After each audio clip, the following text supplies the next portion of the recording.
नमस्कार दोस्तों, स्वागत है आपका अपने चैनल पर। आज की बड़ी खबर के साथ एक बार फिर से आपके सामने मौजूद है, जहां पर देश दुनिया की ताजा ब्रेकिंग न्यूज अपडेट आपके सामने लेकर आए हैं। आपको बताएंगे हरियाणा के रोहतक के अंदर किसानों की महापंचायत में भरी गई है ओंकार, और इसी के साथ में आपको बताएंगे भाजपा की मुश्किलें बढ़ाने के लिए किसान मोर्चा करेगा पश्चिम बंगाल का रुख, और इसी के साथ में एक एक करके चलेंगे बड़ी खबरों की तरफ। आपको बताएंगे बीजेपी के वरिष्ठ नेता ने भाजपा को दी है खुली चुनौती। किसान मामले को लेकर कहा कि अमेरिका की सरकार को झुकना पड़ा था किसानों के सामने। एक एक करके चलेंगे सभी बड़ी खबरों पर, सारी अपडेट आप तक पहुंचाएंगे। और इसी के साथ में आपको बताएंगे बंगाल चुनाव के नतीजे से पहले एक के बाद एक सर्वे के अंदर भारतीय जनता पार्टी की उम्मीदें टूटती हुई जा रही है, और ममता बनर्जी एक बार फिर से वापसी करते हुए दिखाई दे रही है। इसी के साथ में चलेंगे और भी बड़ी खबरों की तरफ, लेकिन उससे पहले दोस्तों, अगर आप भी मानते हैं कि देश के अंदर किसानों की जो मांगे हैं, जिसको लेकर भारतीय जनता पार्टी मानने को तैयार नहीं है, उससे बीजेपी को नुकसान होगा, और अगर आप भी देश के किसानों की मांग का समर्थन करते हैं तो इस वीडियो को लाइक करिए, लाल बटन दबाकर चैनल को सब्सक्राइब करिए, घंटी दबाइए, और कमेंट बॉक्स में जय जवान जय किसान, किसान एकता जिंदाबाद जरूर लिखिएगा। चलते हैं पहली और बड़ी अपडेट की तरफ, जहां पर भाजपा की बढ़ सकती है मुश्किलें। पश्चिम बंगाल में महापंचायत करेंगे किसान नेता। आपको बता दें कि केंद्र के तीनों कृषि कानून के खिलाफ आंदोलन के बीच में किसान नेताओं ने ऐलान किया है कि चुनावी प्रदेश यानी पश्चिम बंगाल के अंदर भी महापंचायत बुलाएंगे। ऐसे में बीजेपी की मुश्किलें बढ़ती जा रही है। वहीं पर एक किसान नेता ने संकेत दिया है कि वे जनता से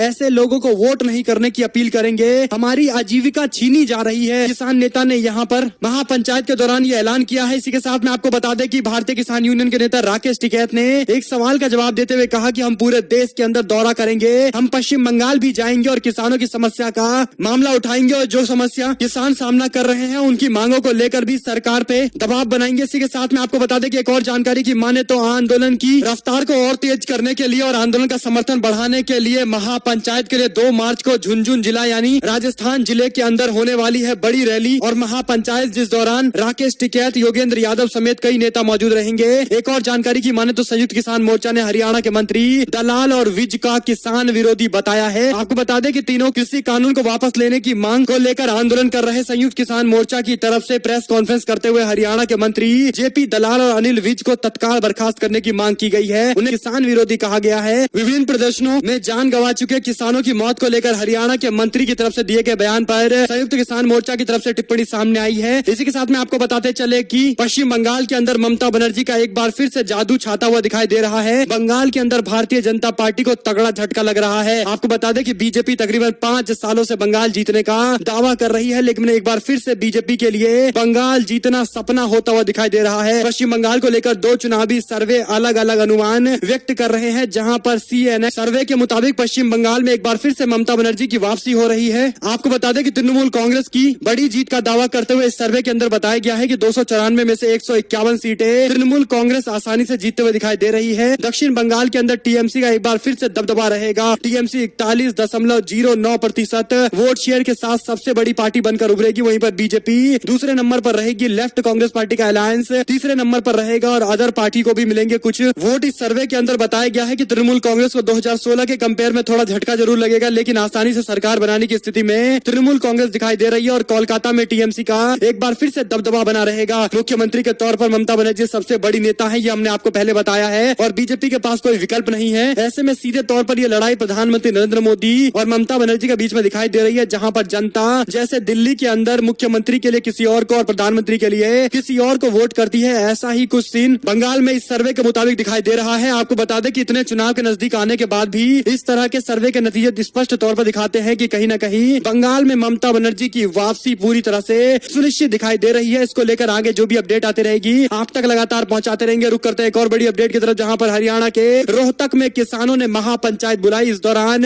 राकेश टिकैत बोले, कहा इंसान ही नहीं कुत्ते और बंदर भी भूखे मर जाएंगे अगर ये बिल लागू हो गया तो। इसमें भूख को व्यापार बनाया जा रहा है। सर छोटू राम स्मारक पर आयोजित किसान महापंचायत में भारतीय किसान यूनियन के नेता राष्ट्रीय प्रवक्ता राकेश टिकैत और हरियाणा भारतीय किसान यूनियन के प्रदेश अध्यक्ष गुरनाम सिंह चढ़ूनी समेत कई और नेता मौजूद रहे। नेताओं ने एक दूसरे का हाथ पकड़कर किसानों का अभिवादन किया। कृषि कानून को लेकर 18 विभाग को जोड़कर ही किसानों का भला हो सकता है, उनकी ओर से बयान आया है। एक और अपडेट की माने तो किसानों के आंदोलन के बीच में एक और तस्वीर देखने को मिली है, जहां पर आंदोलन के दौरान सभी किसानों ने बसंत पंचमी मनाई है, और इस दौरान हवन और पूजन भी किया गया है। एक और अपडेट की माने तो हरियाणा के गायक अजय हुड्डा पर दिल्ली के अंदर दर्ज किया गया है FIR। प्रधानमंत्री मोदी को लेकर बनाया था गीत। आपको बता दें कि अजय हुड्डा हरियाणवी इंडस्ट्री के जाने पहचाने नाम है। उनके गाने सोशल मीडिया मीडिया पर काफी वायरल होते हैं। अजय हुड्डा एक हरियाणवी सॉन्ग को लेकर यूट्यूब पर छाए हुए हैं और इसी गीत के कारण अजय हुड्डा की मुसीबतें बढ़ती जा रही है। जानकारी के मुताबिक दिल्ली पुलिस की ओर से अजय हुड्डा के खिलाफ प्रधानमंत्री मोदी के खिलाफ गाए गए गाने को लेकर FIR दर्ज की गई है। अजय हुड्डा ने इस गाने को लेकर जो लिरिक्स लिखा है उसको लेकर ये मामला दर्ज किया गया है। अजय हुड्डा ने इस गाने में प्रधानमंत्री मोदी को खुली चुनौती दी है। और एक और अपडेट की माने तो दिशा रवि की गिरफ्तारी से नाराज संयुक्त किसान मोर्चा ने कहा कि बिना शर्त उनकी रिहाई होनी चाहिए। संयुक्त किसान मोर्चा ने पर्यावरण कार्यकर्ता दिशा रवि की गिरफ्तारी की निंदा करते हुए बिना शर्त उनकी रिहाई की मांग की है। मोर्चा ने विज्ञप्ति जारी करते हुए इस तरह से सरकार आंदोलन को कमजोर करने का प्रयास कर रही है, ये सफल नहीं होगा। वहीं रुक करते हैं एक और बड़ी अपडेट की तरफ, जहां पर बिप्लब देब की ओर से एक ऐसा बयान दिया गया था जिसको लेकर भारत और नेपाल के संबंधों में थोड़ी दरार पड़ती हुई दिखाई दे रही है। आपको बता दें कि भारतीय जनता पार्टी के त्रिपुरा से मुख्यमंत्री बिप्लब देब ने बीते दिन बयान देते हुए कहा था कि पड़ोसी देश के अंदर भी बीजेपी सरकार बना सकती है, जिसको लेकर नेपाल की तरफ से प्रतिक्रियाएं सामने आई है। आपको बता दें कि नेपाल ने भारत के गृह मंत्री अमित शाह की ओर से पड़ोसी देश में भारतीय जनता पार्टी के विस्तार की योजना वाले कथित बयान को लेकर चिंता जाहिर की है। काठमांडू पोस्ट के अनुसार भारत में नेपाल के राजदूत नीलांबर आचार्य से इस बयान को लेकर नाराजगी व्यक्त करते हुए स्पष्टीकरण मांगा गया है। भारत के विदेश मंत्रालय ने नेपाल और भूटान मामले के संयुक्त सचिव प्रभारी को फोन किया है। नेपाल की तरफ से ये फोन किया गया है। दरअसल त्रिपुरा के मुख्यमंत्री बिप्लब देब ने दावा किया था कि गृह मंत्री अमित शाह ने कहा था कि भाजपा अपना दायरा बढ़ाना चाहती है, पार्टी नेपाल और श्रीलंका में शासन की योजना बना रही है। आपको बता दें कि इस तरह के बयान कहीं न कहीं खुले तौर पर इस तरह से मुख्यमंत्री का देना कूटनीतिक तौर पर ठीक नहीं है, क्योंकि नेपाल पहले ही चाइना की तरफ झुका हुआ है और मोदी सरकार के शासनकाल के दौरान जिस तरह से नेपाल चाइना और भारत के बीच में बैलेंसिंग करता है और कहीं न कहीं चाइना का समर्थन करते हुए दिखाई देता है, उसके बाद इस तरह का बयान नेपाल के नेताओं को अपनी जनता को ये बताने में मदद करेगा कि भारत के गृह मंत्री और सरकार की तरफ से इस तरह की चीजें की जा रही है, जो खुले तौर पर प्रोपोगेंडा के तौर पर नेपाल के पॉलिटिशियन इस बयान का इस्तेमाल कर सकते हैं और नेपाल के लोगों को भारत के विरोध में खड़ा कर सकते हैं। इस तरह के बयानबाजी पर जरूर कोई ना कोई कार्रवाई होनी चाहिए। इस पर आप लोग की क्या कुछ राय है, कमेंट बॉक्स में लिखेगा जरूर। एक और जानकारी की माने तो प्रधानमंत्री मोदी के बयान पर बोले चढ़ूरी, कहा बात करनी है तो किसानों को बुला लेते,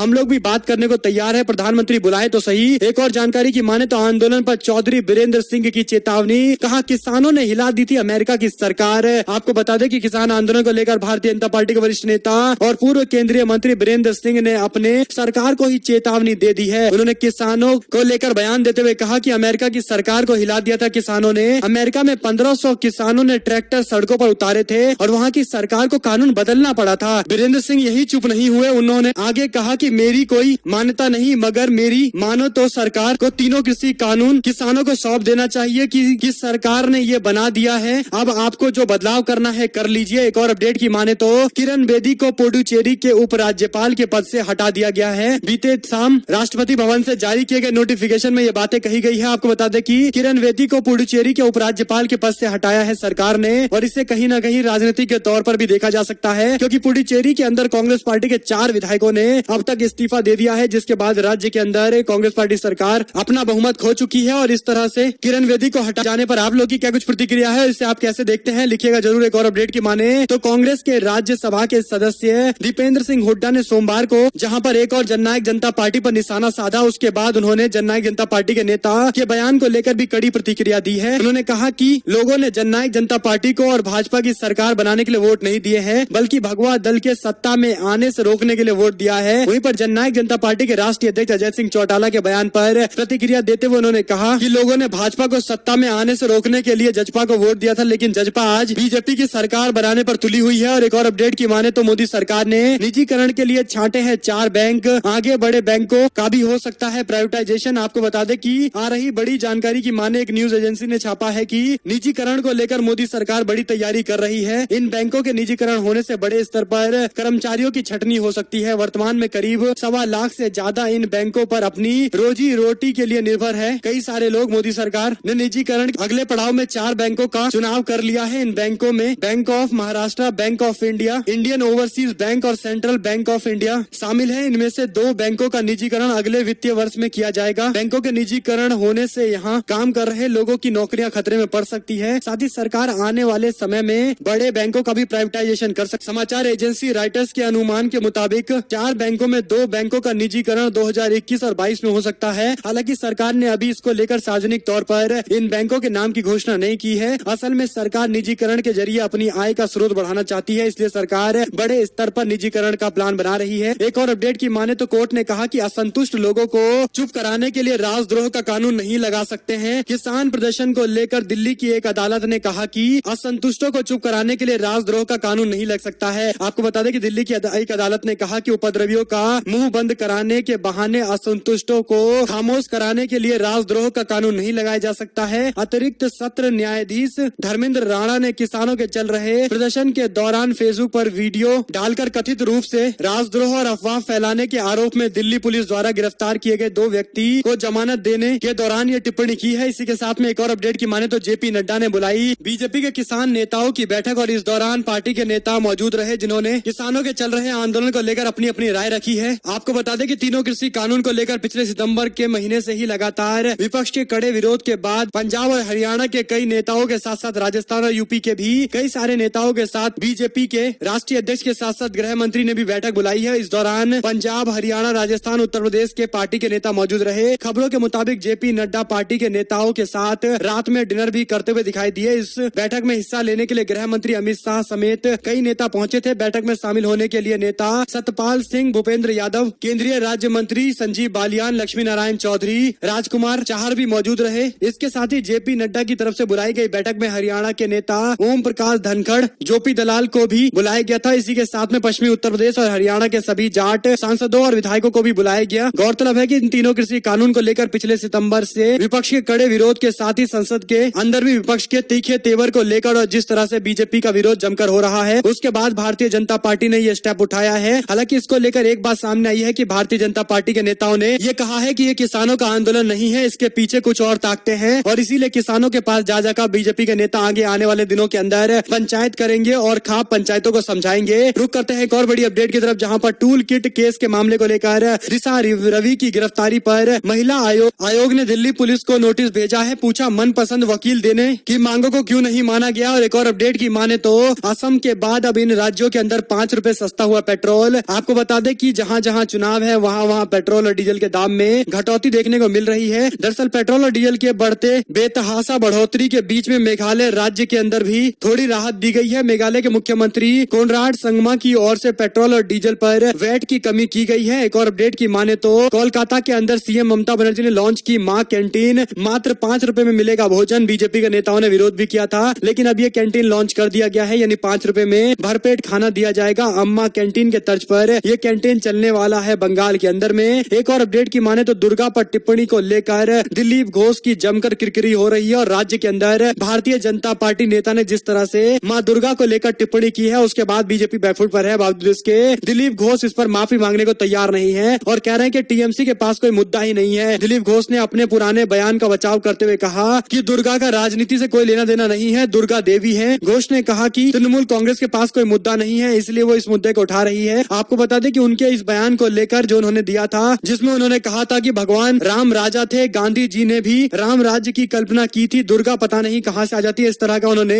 बयान दिया था, जो सीधे तौर पर एक विवादित बयान दिखाई देता है, जिसको लेकर तृणमूल कांग्रेस अब भारतीय जनता पार्टी के नेता से इस पूरे मामले पर माफी की मांग कर रहे हैं और कम से कम इस्तीफे की मांग तो कर ही रहे हैं। वहीं इस मांग के लेकर भारतीय जनता पार्टी बुरी तरह से बैकफुट पर दिखाई दे रही है। एक और अपडेट की माने तो बीएमसी में नेता विपक्ष की जिम्मेदारी पर भारतीय जनता पार्टी को सुप्रीम कोर्ट ने तगड़ा झटका दिया है। भाजपा पार्षद प्रभाकर सिंधे की याचिका खारिज कर दी गई है। भारतीय जनता पार्टी का दावा है कि शिवसेना के बाद सबसे ज्यादा पार्षद उसके पास है, ऐसे में ये पद उसको मिलना चाहिए। इस मुद्दे को लेकर भारतीय जनता पार्टी ने पहले ही बॉम्बे हाईकोर्ट में केस दायर किया था और अब ये मामला सुप्रीम कोर्ट में पहुंचा है, जहां पर कहा गया कि बीजेपी ने शिवसेना के साथ मिलकर गठबंधन में बीएमसी में सरकार बनाई थी। उस वक्त कांग्रेस पार्टी विपक्ष में थी और कांग्रेस पार्टी को विपक्ष का पद मिल गया था, लेकिन अब भारतीय जनता पार्टी शिवसेना से अलग हो गई है, क्योंकि दूसरे नंबर की सबसे बड़ी पार्टी है और इसीलिए बीजेपी को मुख्य विपक्षी दल का पद मिलना चाहिए। हालांकि सुप्रीम कोर्ट ने इसको लेकर खारिज करते हुए कहा कि ऐसा बिल्कुल नहीं है। 2019 में विधानसभा चुनाव के बाद शिवसेना कांग्रेस के साथ गठबंधन करके सरकार बना ली है, वहीं पर भाजपा विपक्ष में आ गई है। इसी आधार पर भाजपा ने दावा करते हुए विपक्ष के नेता पद प्राप्त करने की बात कही थी। एक और अपडेट की माने तो वडोदरा के निकाय चुनाव में कांग्रेस पार्टी ने डेटिंग डेस्टिनेशन का वादा किया है, जिसको लेकर बीजेपी बोली, कहा जैसा संस्कार है वैसा वादा कर रहे हैं। एक और जानकारी की माने तो पुडुचेरी के अंदर राहुल गांधी के दौरे से पहले विधायकों का इस्तीफा अल्पमत में है। क्या कांग्रेस पार्टी सरकार इसको लेकर उठे हैं सवाल। केंद्र शासित प्रदेश पुडुचेरी के विधायक ए जॉन कुमार ने मंगलवार को विधानसभा की सदस्यता से इस्तीफा दे दिया। इसी के साथ ही पलानीस्वामी सरकार अल्पमत में आ गई है, क्योंकि 30 सदस्यीय विधानसभा में उनके पास 14 ही विधायक का समर्थन रह गया है, जबकि 15 की जरूरत है। कुमार के इस्तीफे कांग्रेस पार्टी के नेता राहुल गांधी के दौरे से पहले आया है। कुमार मुख्यमंत्री व वी नारायण स्वामी के करीबी माने जाते हैं। बीते 2 दिनों के अंदर 2 विधायकों के इस्तीफे के बाद विधानसभा की प्रभावी संख्या 28 रह गई है। इस तरह बहुमत के लिए 15 विधायकों की जरूरत है। सत्तारूढ़ कांग्रेस व सहयोगी दल मिलकर 14 ही सदस्यों का समर्थन प्राप्त कर पाई है। इस्तीफा देने वाले चौथे विधायक बने हैं। एक और अपडेट की माने तो पुडुचेरी के अंदर 4 विधायकों के इस्तीफे को लेकर नारायण स्वामी बोले, कहा हम साबित करेंगे बहुमत। एक और जानकारी की माने तो दिशा रवि से जुड़ा ट्वीट पर बेंगलुरु में शिकायत दर्ज हो गया है। अनिल विज बोले, कहा हम जवाब देंगे। एक और अपडेट की माने तो दिशा की गिरफ्तारी पर कन्हैया कुमार का तंज, कहा दंगाइयों का समर्थन करती तो प्रधानमंत्री बन जाती। रुक करते हैं एक और बड़ी अपडेट की तरफ, जहां पर कांग्रेस पार्टी के नेता मल्लिकार्जुन खड़गे को राज्यसभा के विपक्ष का पद का दर्जा दिया गया है। राज्यसभा के चेयरमैन ने उन्हें प्रतिपक्ष का नेता करार दिया है और उनको मान्यता दे दी है। रुक करते हैं एक और बड़ी अपडेट की तरफ, जहां पर दोस्तों बंगाल के अंदर एनसीपी, आरजेडी भी कांग्रेस पार्टी और लेफ्ट गठबंधन के साथ मिलकर चुनाव लड़ेगी। अधीर रंजन चौधरी ने कहा कि बंगाल में इस बार त्रिकोणीय मुकाबला होगा। तीनों पक्ष अपनी अपनी तरह से मजबूती का दावा कर रहे हैं और इसमें इंडियन सेकुलर फोर्स, राष्ट्रीय जनता दल और एनसीपी भी शामिल होकर लेफ्ट और कांग्रेस पार्टी गठबंधन की तरफ से अपनी ताकत दिखाएगी। देखना होगा किसको कितनी सीटें मिलती है, किसको कितना वोट मिलता है। लेकिन एक बात तय है कि बंगाल के चुनाव में इस तरह के समीकरण कहीं न कहीं ममता बनर्जी के अच्छे नहीं है, क्योंकि विपक्ष के अंदर इस तरह से वोटों का बंटना ममता बनर्जी के लिए झटका है। एक और जानकारी की माने तो मोदी जी बोलते बहुत है, जो बोलते हैं वे काम करते तो नहीं है। प्रधानमंत्री की नेतागिरी पर बोले टिकैत ने कहा कि बीजेपी में पता चला है कि आपस में ही तोड़फोड़ हो रही है। पत्रकारों ने इसी पर मुस्कुराते हुए सवाल किया कि कुछ लोग संपर्क में है टिकैत साहब। भारतीय किसान यूनियन के नेता इस पर हंसने लगे। हालांकि जवाब आया कि हमारी तो अंदर बात होती है, पर उन्होंने किसी नेता का नाम नहीं लिया। एक और अपडेट की माने तो पेट्रोल डीजल पर मोदी टैक्स वापस ले सरकार। कांग्रेस पार्टी के प्रवक्ता पवन खेड़ा ने मोदी सरकार से ये मांग की है। देश के अंदर ईंधन की बढ़ती कीमतों के बीच में कांग्रेस पार्टी ने मंगलवार को पेट्रोलियम उत्पादों पर करों को तत्काल वापस लेने की मांग की है। साथ ही आरोप लगाया है कि पिछले 6 वर्षों में सरकार ने करों के माध्यम से 20 लाख करोड़ रुपए से अधिक कमाई की है, जबकि एक आम आदमी इस बढ़ते दाम को लेकर पूरी तरह से प्रताड़ित है। लेकिन सरकार इस पर बिल्कुल भी ध्यान देने को तैयार नहीं है। वहीं पर एक बार फिर से प्रधानमंत्री ने नए कृषि कानून को लेकर दोहराते हुए कहा कि नए कृषि कानून से देश के छोटे और सीमांत किसानों को होगा सबसे ज्यादा लाभ। लेकिन प्रधानमंत्री ने यह नहीं बताया कि 1.5 साल तक इस कानून को टालने को लेकर उनकी सरकार क्यों तैयार है, जब ये कानून छोटे और सीमांत किसानों को फायदा पहुंचा रहा है। तो एक और अपडेट की माने तो पेट्रोल और डीजल की बढ़ती कीमतों को लेकर नीतीश कुमार का जवाब आया है। बिहार के मुख्यमंत्री नीतीश कुमार ने कहा कि अगर पेट्रोल और डीजल के दाम कम हो जाते हैं तो सबको अच्छा लगता है, लेकिन अभी तो इसके दाम बढ़े हुए हैं। मुख्यमंत्री ने सरस्वती पूजा के मौके पर सभी प्रदेश वासियों को शुभकामनाएं दी है। एक और जानकारी की माने तो कांग्रेस और लेफ्ट आईएसएफ, एनसीपी, आरजेडी का साथ लेकर चुनाव लड़ेगी बंगाल में कांग्रेस पार्टी। और जानकारी की माने तो नगर परिषद के चुनाव में हार से बौखलाई है भाजपा और आम आदमी पार्टी चीखने और चिल्लाने लगी है। वहीं पर केरल के लोकप्रिय अभिनेता रमेश पिसारोडी कांग्रेस पार्टी में शामिल हो गए हैं। केरल में लोकप्रिय कॉमेडियन, फिल्म और टीवी शख्सियत आधिकारिक तौर पर कांग्रेस पार्टी में शामिल हो गए। बात करते हैं बंगाल के चुनाव की, जहां पर अमित शाह 18 फरवरी यानी कल 2 दिवसीय दौरे पर पश्चिम बंगाल जाएंगे। रोड शो और शरणार्थी परिवारों के साथ करेंगे लंच। एक और अपडेट की माने तो बंगाल के अंदर चुनावी माहौल गर्म हो गया है। मिथुन चक्रवर्ती से मिले हैं आरएसएस के चीफ। मुलाकात के बाद मिथुन चक्रवर्ती ने कहा कि गहरे आध्यात्मिक रिश्ते की वजह से मुलाकात हुई है। मिथुन ने आगे कहा कि मोहन भागवत जी से हमारी बातचीत हुई है, जब भी वे मुंबई आएंगे तो जरूर मिलेंगे। और एक और अपडेट की माने तो जेएनयू राजद्रोह केस को लेकर कन्हैया कुमार को करना होगा ट्रायल का सामना। 9 अन्य को समन जारी किया गया है। दिल्ली पुलिस ने अपने आदेश में कहा था कि दिल्ली पुलिस द्वारा जारी आरोप पत्र का अवलोकन करने से पता चला है कि अभियुक्तों ने आईपीसी की धारा 124A और 120B के तहत अपराध किया है, जिसको लेकर आगे की कार्रवाई की जाएगी। एक और अपडेट की माने तो स्वास्थ्य मंत्रालय ने कहा कि महाराष्ट्र और केरल की लापरवाही की वजह से कोरोना के मामले तेजी से बढ़ रहे हैं। वहीं प्रियंका गांधी के सामने कांग्रेस पार्टी का कद तय करेगा किसान महापंचायत। तो ये सारी बड़ी अपडेट आती है जिसकी जानकारी हमने आप तक पहुंचाई है। अगर आपको एक खबर अच्छी लगी हो तो इस वीडियो को लाइक करिएगा, लाल बटन दबाइए, चैनल को सब्सक्राइब करिए, घंटी दबाइए। हमारे साथ लगातार बने रहिए। जुड़ने से दोस्तों का बहुत बहुत धन्यवाद। आप लोग देख रहे थे आपका अपना चैनल जय हिंद, जय भारत, वंदे मातरम।